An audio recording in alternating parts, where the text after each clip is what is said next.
ઉદાહરણથી મારે વાત કરવી છે. એક 10th સ્ટાન્ડર્ડનો છોકરો હતો, ફેલ હતો. હવે એને જોબની જરૂર હતી.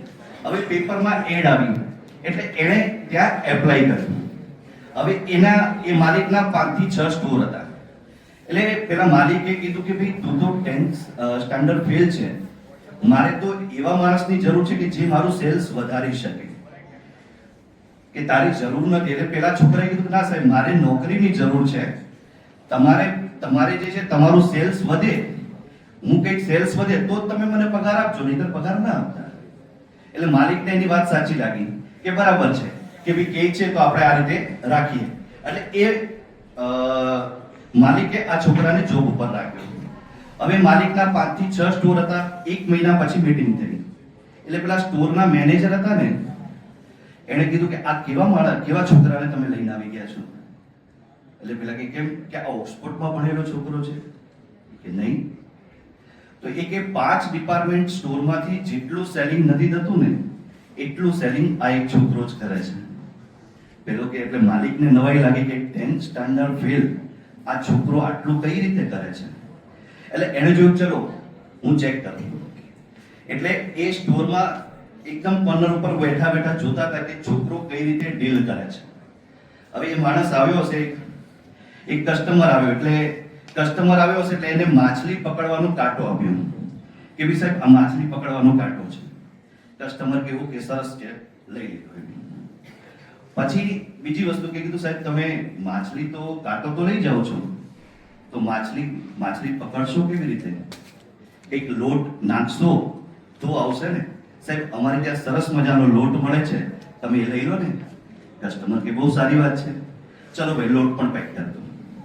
પછી છોકરો કે સાહેબ તમારા શૂઝ બહુ સારા છે, બહુ પ્રેશિયસ છે સાહેબ, તમારા ખરાબ થઈ જાય, તમે જો ફિશિંગ કર સાહેબ અમારે ત્યાં વોટરપ્રૂફ શૂઝ મળે છે, તમે લઈ લો ને, ખાલી 500 રૂપિયા જ છે.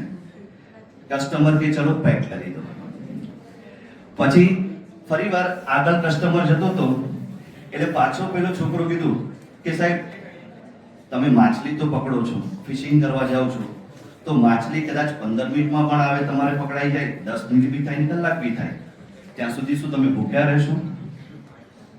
એટલે પેલાને કસ્ટમર કેટલું બધું મારું ધ્યાન રાખે છે કે સારું તારા ડિપાર્ટમેન્ટ સ્ટોરમાં ફૂડ પેકેટ છે કે નહીં? હા છે સાહેબ, લઈ લો તમે.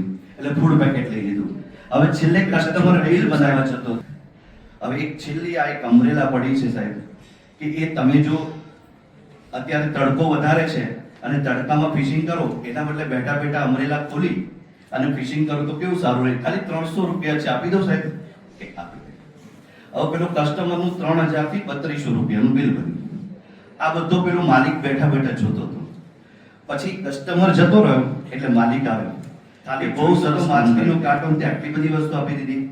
પેલો કે ના સાહેબ, એ તો ખાલી રવિવાર હતો ને એટલે 5 રૂપિયાનું પેપર લેવા આવ્યો હતો ને આ બધી વસ્તુ મેં આપી દીધી. અને કે પેપર વાંચતા ત્યાં જજો, ફિશિંગ કરજો અને આ વસ્તુ કરજો. તો આવી સ્કિલ તમારામાં હોવી જોઈએ, એટલે બોલતા આવડવું જોઈએ. એટલે એ જરૂરી છે.